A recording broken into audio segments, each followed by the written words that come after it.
The Athletic reports that Jadon Sancho has responded to the coach's decision by reaffirming his desire to leave.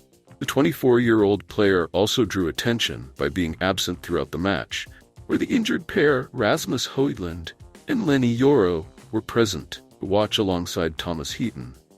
Jadon Sancho felt dissatisfied because Amad Diallo and Marcus Rashford started in the match against Fulham, while Alejandro Garnacho came off the bench. Having just returned to training after the Copa America campaign with the Argentina national team, he had to apologize to be allowed to play again, but now it seems to be over. Manchester United has not seen success since Jadon Sancho joined in July 2021. The club management's mood is one of frustration. Ultimately, they can't stand Jadon Sancho because of his unprofessional nature, which has been apparent for a long time. Both Manchester City and Dortmund confirmed that this player had instances of late arrivals to training due to playing video games. There's no shortage of leaked information about Jadon Sancho being extremely undisciplined, and it only became worse when he came to Manchester United. In August 2020, Sancho displayed his lack of discipline after joining the England national team. This player arrived late for training at Dortmund, which led to him being disciplined. It wasn't the first time Jadon Sancho was late for team gatherings. Dortmund's sports director Michael Zorc said, "Jadon Sancho is a nice guy. He's still very young. It wasn't easy for us to make the decision to punish Jadon heavily, but the club had no other choice." Additionally, there was a lack of enthusiasm in defensive support during official matches, and a star attitude. But Manchester United, in their desperate desire to fix their right-wing problem, went to great lengths to buy Jadon Sancho, and now they have to deal with a time bomb instead of Dortmund. Now, offloading Jadon Sancho is a task that Manchester United must complete in the remaining days of the summer transfer window. Chelsea is interested in Jadon Sancho, while Juventus is currently the leading candidate to sign this player if he leaves Manchester United. The Red Devils are said to be ready to sell the player born in 2000, if they receive around £40 million. This week, Juventus has intensified negotiations with Manchester United to seek an outright purchase. United will only agree to a loan if the partner agrees to pay Sancho's current wages at Old Trafford, and there must be an obligation to buy after the loan expires. Juventus has two options for the winger position. Earlier this year, when Jadon Sancho was involved in a scandal with coach Erik ten Hag, Juventus had planned to bring this star to the Allianz Stadium. However, Juventus's manager at that time, Max Allegri, thought that Jadon Sancho would not fit into the 3-5-2 formation he was building, so Sancho returned to Dortmund. When Dortmund changed their coach, the club's sports director Cristiano Gentoli liked the prospect of Jadon Sancho appearing in the black and white striped shirt. He is pushing for options to buy the Manchester United star in installments to add to new manager Thiago Motta's squad. At the new club, Motta favors a 4-2-3-1 formation. Notably, after the easy opening win against newcomer Como with a score of 3-0, the young attacking trio of Timothy Weah, Kenan Yildiz, and Samuel Mbangala played very well behind striker Dusan Vlahovic. During his 2 previous years working at Bologna, Thiago Motta liked to build the team along the vertical axis and needed someone skillful enough to hold the ball in front of the opponent's penalty area. Last season, Motta had Joshua Zirkzee leading this role.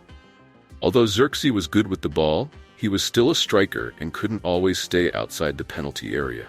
Therefore, someone who can play as a number 10, like Jadon Sancho, would be a suitable choice. In his appearances for the England national team, Jadon Sancho has also tried this position. Quite positive results. In the current Juventus squad, especially in the attacking line, there aren't many players with Champions League experience like Jadon Sancho. Last season, the Englishman reached the final with Dortmund, only losing to the powerful Real Madrid. To regain their status in European competitions, Juventus needs players of Sancho's caliber or higher. The problem is that the 2000-born midfielder's salary is very high, and Juventus cannot afford it unless Jadon Sancho is willing to lower his £300,000 weekly wage at Manchester United. It's certain that Juventus will not be able to complete the deal if this doesn't happen. At Old Trafford, Jadon Sancho's tendency to sulk certainly has no place. Erik ten Hag has directly stated that it's impossible to please every player. You can't put all players in one match, but you need all of them throughout the season. Only the strongest will survive. The attitude of the players is very important. Sometimes they will be disappointed, but must face it. You don't win with 11 starting players, you win as a collective. All players need high motivation to contribute. That's not an expectation, but a requirement from me and the club. The team is always more important than any individual. For Erik ten Hag, the Jadon Sancho issue could be an issue for any player at Manchester United. The Dutch coach is committed to being extremely ruthless this season in team selection. Ten Hag is confident with Manchester United's large squad, allowing him to be more stringent with each position. Last season, Ten Hag didn't dare to make such strong statement. The reason was the injury storm that devastated Manchester United, forcing the Dutch coach to always deal with shortages. For most of the 2023-2024 season, Erik ten Hag's main job was to gather fit players to have a patched-up team. This season, things are different. Manchester United has strengthened significantly with 4 quality new signings, including Leny Yoro, Joshua Zirkzee, Matthijs de Ligt, and Noussair Mazraoui. Not to mention, midfielder Manuel Ugarte is also very close to joining, as Manchester United makes significant progress in negotiations with Paris Saint-Germain. That's why Erik ten Hag is confident he will have 2 quality options, each position after September 1st.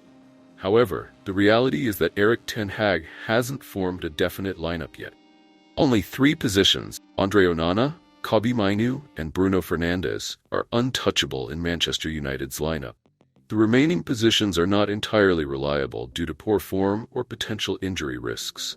Among these, the position alongside Kobbie Mainoo will be an ongoing puzzle for ten Hag throughout the season. Veteran Casemiro is playing well but may struggle to maintain form throughout a long season. If Manuel Ugarte joins Manchester United, he will also need time to adapt. Meanwhile, both Scott McTominay and Christian Eriksen have been given the green light to leave. Manchester United's midfield always has issues with long-range prevention. Clearly, Ten Hag hasn't done well in limiting risks in this area. In the match against Fulham, Manchester United had to face 7 direct attacks from the opponent, more than any other team in the first round of the Premier League.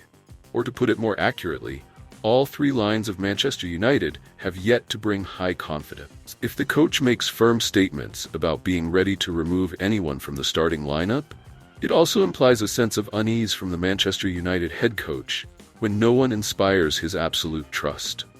With a deeper and more experienced squad, issue still depends on Erik ten Hag's molding ability. For Jadon Sancho's case specifically, being kicked out of Old Trafford like this is more than enough. The English midfielder only knows how to complain and make demands without ever proving himself worthy of expectations. Now the Red Devils can only hope that with a bit of decency left in his mind, Jadon Sancho will accept a pay cut and go to Juventus, instead of haunting the dressing room and causing more trouble. Thank you for tuning into VR 360. We hope you enjoyed our latest updates and insights on all things Manchester United. Remember to like, subscribe, and hit the notification bell so you never miss out on the latest news, match analysis, and exclusive content. Join our community of passionate Red Devils fans and share your thoughts in the comments below. Your support helps us bring you the best coverage of our beloved team. Until next time, stay united and keep the red flag flying high.